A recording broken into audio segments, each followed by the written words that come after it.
In this video we're going to look at how to start up Eurosystem's OptiScout 9. So the first thing we need to do is ensure that our server is running, our material database. So I'm going to go down to the time here and I'm going to check to see whether the server is available, which it's not.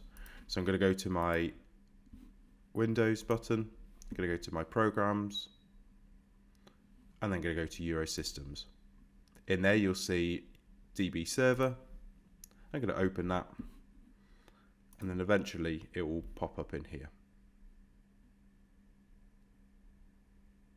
There it is. So the next thing I need to do is run OptiScout Production 9.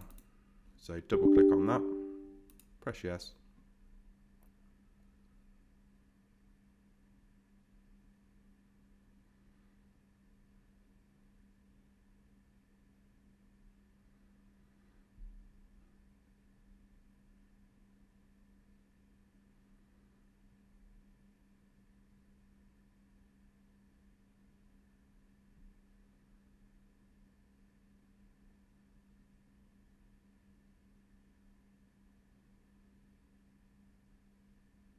And now we can see that Eurosystem's OptiScout 9 has started up. So we can see up at the top right, we've got our device, a little green tick. We can also go into our server and we can select a material out of our list.